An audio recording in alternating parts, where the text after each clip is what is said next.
오늘 말씀은 누가복음 24장 1절에서 12절까지의 말씀입니다. 제가 먼저 읽겠습니다. 이레의 첫날 이른 새벽에 여자들은 준비한 향료를 가지고 무덤으로 갔다. 그들은 무덤 어귀를 막은 돌이 무덤에서 굴러져 나간 것을 보았다. 그들이 안으로 들어가 보니 주 예수의 시신이 없었다. 그래서 그들이 이 일을 어떻게 해야 할지를 몰라서 당황하고 있는데 눈부신 옷을 입은 두 남자가 갑자기 그들 앞에 나섰다. 여자들은 두려워서 얼굴을 아래로 숙이고 있는데 그 남자들이 그들에게 말하였다. 어찌하여 너희들은 살아 계신 분을 죽은 사람들 가운데서 찾고 있느냐? 그분은 여기에 계시지 않고 살아나셨다. 갈릴리에 계실 때에 너희들에게 하신 말씀을 기억해 보아라. 인자는 반드시 죄인의 손에 넘어가서 십자가에 처형되고 사흘째 되는 날에 살아나야 한다고 하셨다. 여자들은 예수의 말씀을 회상하였다. 그들은 무덤에서 돌아와서 11 제자와 그 밖에 모든 사람에게 이 모든 일을 알렸다. 이 여자들은 막달라 마리아와 요한나와 야고보의 어머니인 마리아이다. 이 여자들과 함께 있던 다른 여자들도 이 일을 사도들에게 말하였다. 그러나 사도들에게는 이 말이 어처구니 없는 말로 들렸으므로 그들은 여자들의 말을 믿지 않았다. 그러나 베드로는 일어나서 무덤으로 달려가 몸을 굽혀서 들여다보았다. 거기에는 시신을 감았던 삼배만 놓여 있었다. 그는 일어난 일을 이상히 여기면서 집으로 돌아갔다. 아멘. 오늘 새벽의 말씀은 어제 담임 목사님께서 하셨던 본문의 말씀과 동일한 내용입니다. 어제 담임 목사님 설교 말씀 그 서론 가운데에 그 톰에 대한 이야기를 기억하실런지 모르겠습니다. 그 빈 계란에 그 생명이라는 것을 담아오라는 그 선생님의 숙제에 그저 빈 계란을 이렇게 들고 가서 그 빈 계란이 생명의 의미를 가지고 있다 라는 그런 톰의 이야기를 듣게 되면서 이 빈 무덤이 이 생명의 흔적으로 보는 그 믿음의 눈을 가진 그 톰이 참 대단하다라는 그런 생각들도 가졌고, 또 한편으로는 부럽다라고 하는 그런 생각도 가지게 되었습니다. 제가 왜 이렇게 부럽다라는 그런 표현을 한 것이겠습니까? 그만큼 부활이라는 것이 나의 믿음으로 들어서고 그리고 신앙으로 여겨지기까지 나에게 그 부활이 실제가 되기까지 굉장히 많이 어렵다라는 뜻입니다. 기독교에 있어서 부활은 굉장히 중요합니다. 부활이 없다면 기독교는 속이 없는 빈 껍데기인 종교, 그리고 승리와 구원이 없는 아주 절망적인 그런 종교라고 해도 과언이 아닐 것입니다. 마찬가지로 우리에게 부활신앙이 없다면 참으로 그것은 허황된 믿음이요, 헛된 믿음이요, 빈껍데기 믿음으로서 참 방향과 목적이 없는 그런 표류하는 다른 어떤 종교 활동과 다르지 않다라고 그렇게까지 말할 수가 있겠습니다. 부활이 우리의 실제가 되고 믿음이 되고 또 확신이 되기에 어려운 까닭은 무엇이겠습니까? 그 부활 자체가 참 믿기가 어려운, 그 부활 자체가 불가능하다라는 그런 확신이 우리 속에 다 내재되어 있기 때문입니다. 그리고 그 죽었다가 다시 살아날 확률은 이 세상에서 제로에 가깝기 때문에, 이 세상에서 부활을 내가 경험해봤다라고 말하는 사람은 한 명도 보지 못했습니다. 그런 말들은 있죠. 내가 죽을 뻔했다, 죽다가 살아났다. 완전히 죽지 않은 그런 상태에 대해서는 우리가 그런 말들을 많이 듣게 됩니다. 그러나 완전히 죽었다가 다시 살아났다, 부활을 경험해봤다 라고 말하는 사람은 없는 것이죠. 혹시 만약에 실수해서 다시 살아났다 하더라도 그 부활은 어떤 부활입니까? 영원한 부활이 아닌 것입니다. 또 어떻게 나이가 들어서 죽게 되고 병을 얻어서 죽게 되고 다시 땅으로 묻히는 그런 죽음입니다. 그러한 부활은 오히려 죽음을 2번 경험하는 것이기 때문에 우리에게 있어서 더 끔찍한 내용이 되는 것이죠. 우리가 죽음을 한번 경험해 봤다, 그렇다고 해서 그 죽음이 우리에게 경험되어진 것이기 때문에 익숙해지지 않는 것입니다. 그 죽음이라는 것이 얼마나 깊은 터널을 지나가는 것이고 무서운 것이며 두렵고 우울하고 인간에게 있어서 그 죽음이라는 것은 아주 치명적이라는 것을 알기 때문에 우리에게 그 죽음은 절대로 익숙해지지 않는 것이죠. 오히려 더 큰 불안과 더 큰 두려움으로 받아들여지게 되는 것입니다. 그런 부활은 우리에게 복이 되는 것이 아니라 오히려 저주가 되는 것이죠. 그러한 부활도 우리에게는 필요가 없는 것입니다. 영원한 생명, 다시는 죽지 않는 그런 영생이 우리에게 준비되어졌다라고 예수님께서 말씀하셨기 때문에 우리의 신앙에서 낙담하는 일이 있다 하더라도, 죽음과 같이 여겨지는 그런 문제들이 우리에게 다가온다 할지라도 우리에게 소망이 있고 우리가 이 세상을 기쁨으로 살아갈 수 있는 그런 유일한 길이 되는 것이죠. 오늘 말씀은 이 부활이 자기의 실제가 되고 믿음이 되고 또 복음으로 선포되기까지의 말씀을 이야기하고 있는 것입니다. 믿음이라는 것은 어떤 것입니까? 대부분 우리가 보이지 않는 것, 그 보이지 않는 것을 마치 훤히 보이는 것처럼 믿어지는 것을 요구하기도 합니다.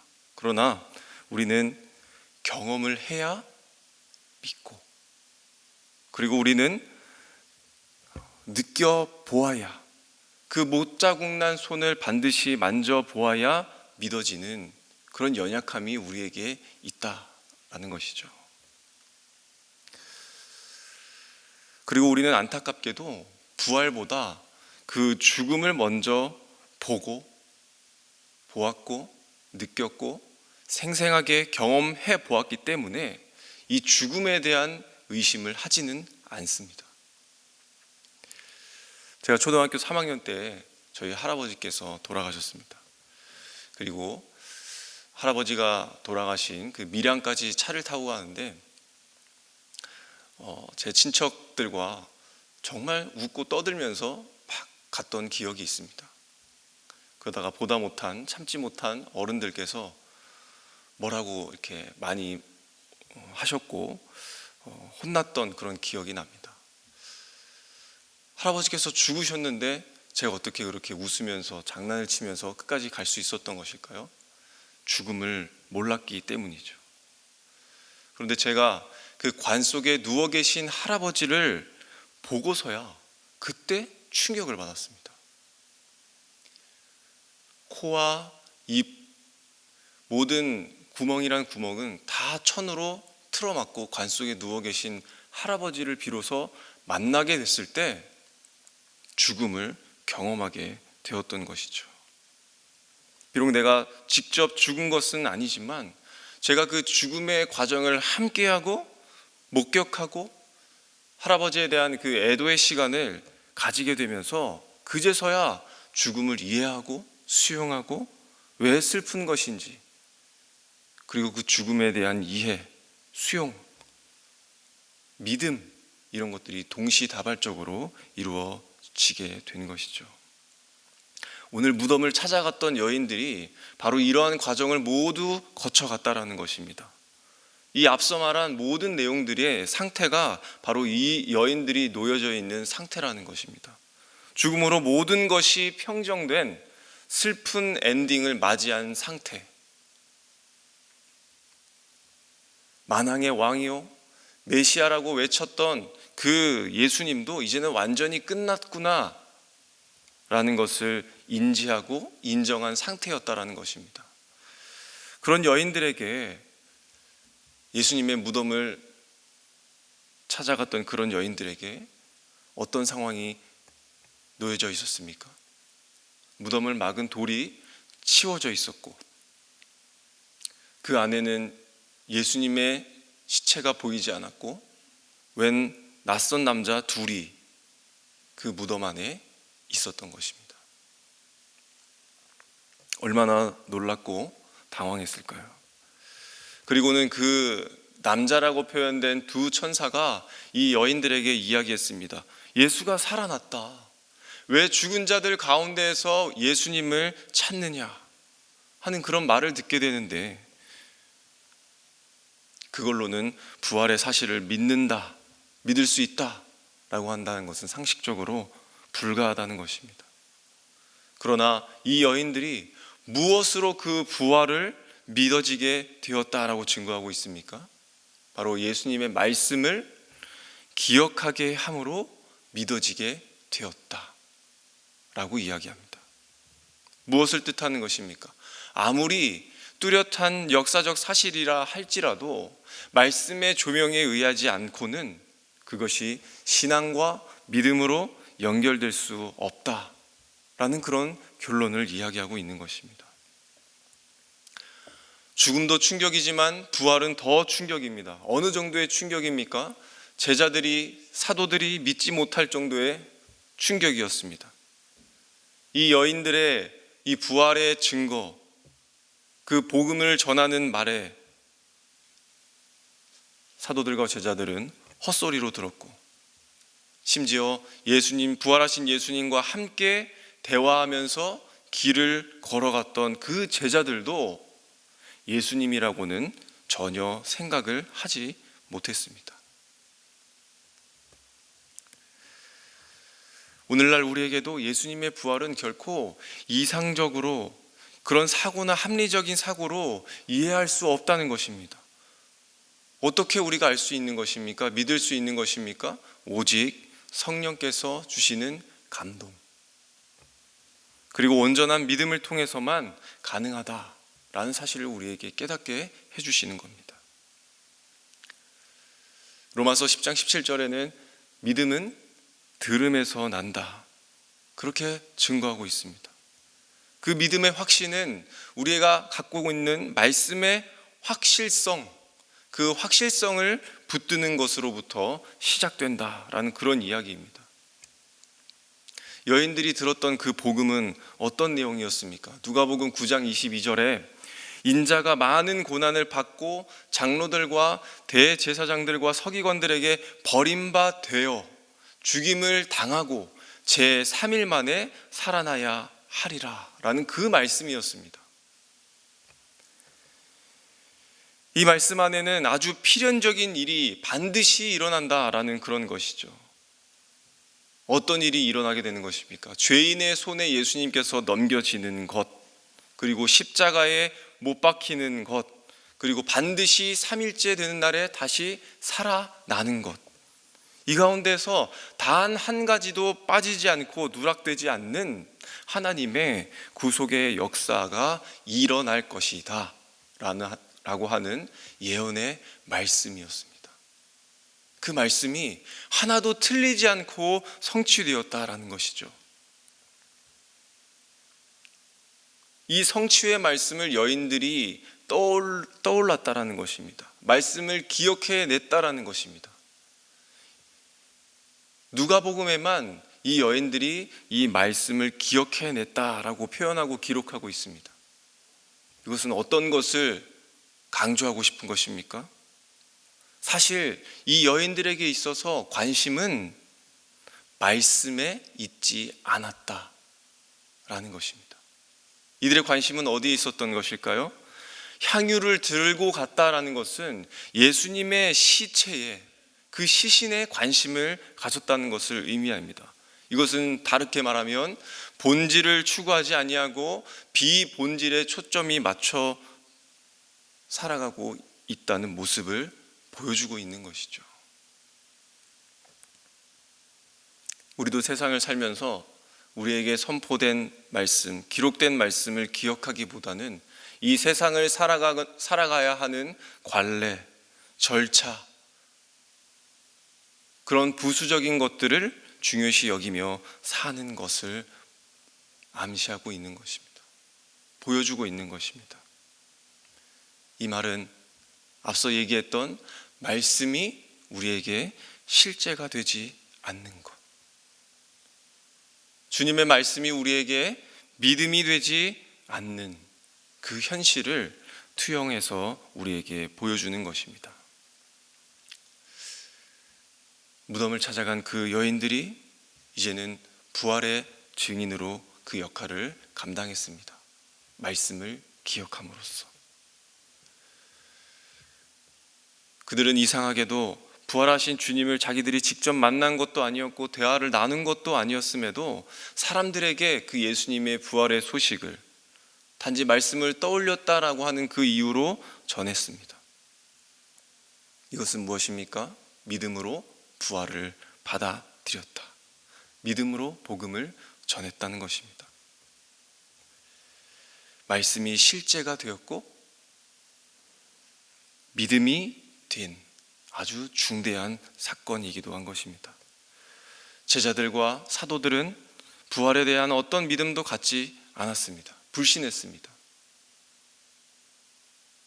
그들에게 있어 확실한 증거가 없어서가 아니라 들은 말씀을 믿지 않았기 때문입니다.